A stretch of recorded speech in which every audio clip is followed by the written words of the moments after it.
J'ai créé la société Balades d'hier et d'aujourd'hui en avril 2016. Cette société est spécialisée dans la conception et la réalisation de signalétique nature, découverte et patrimoine. Mes clients sont le plus souvent les collectivités locales telles que les communes, les communautés de communes, ça peut être aussi les parcs naturels. Mais je travaille aussi avec des particuliers sur par exemple des sites patrimoniaux tels que des châteaux par exemple ou des parcs remarquables. Alors j'accompagne mes clients depuis la conception, depuis leur idée en fait. Donc depuis la conception du sentier, on essaye de réfléchir ensemble par rapport au public qui est visé, qui va fréquenter le sentier, par rapport aux atouts du site, la meilleure façon de la mettre en valeur. Une fois qu'on a défini le message à apporter sur le site, je travaille avec mes clients pour définir le mobilier le plus approprié qui s'intégrera le mieux dans le site. Par exemple ici sur le canal tunnel de Cey-sur-Saône, le cahier des charges et notamment les bâtiments de France, puisqu'on est sur un bâtiment classé monument historique, imposait l'utilisation du métal. Donc c'est ce qui a été choisi pour réaliser par exemple ces totems et les tables de lecture qui jalonnent le sentier.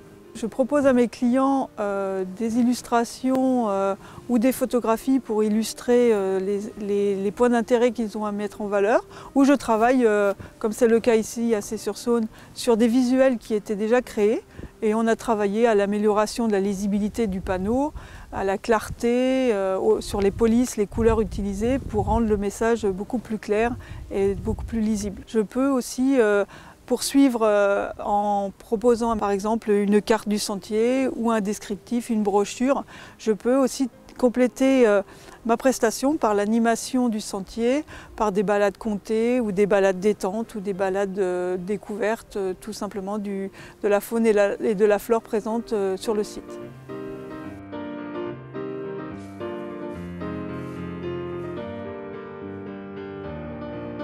Ici à Champagné, l'idée était de rénover l'ancien parcours Vita qui avait été conçu il y a une vingtaine d'années, pour lequel le mobilier était très endommagé. Et donc on a remplacé le panneau d'accueil qui explique le circuit, ainsi que tous les panneaux d'exercice qui sont situés aux abords des agrès. Pour ça, j'ai travaillé en collaboration avec le conseil municipal des jeunes. Ils ont choisi ensemble les couleurs des panneaux, les messages à faire passer. On a fait des recherches sur le site, notamment ici on est sur un ancien site minier. Et ils ont choisi aussi le nom du petit personnage qui accompagne les sportifs tout au long du parcours.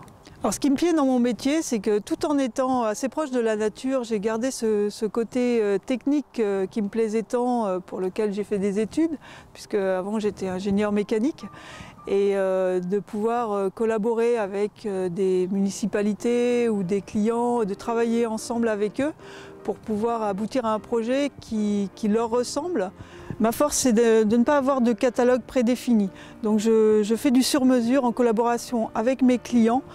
Je fais réaliser tous les mobiliers, que ce soit bois ou acier, par des artisans locaux, comme des menuisiers, des ferronniers d'art ou des industriels mécaniques, mais aussi par des ateliers adaptés. Par exemple, comme ici, le mobilier a été réalisé par la DPI de Vesoul.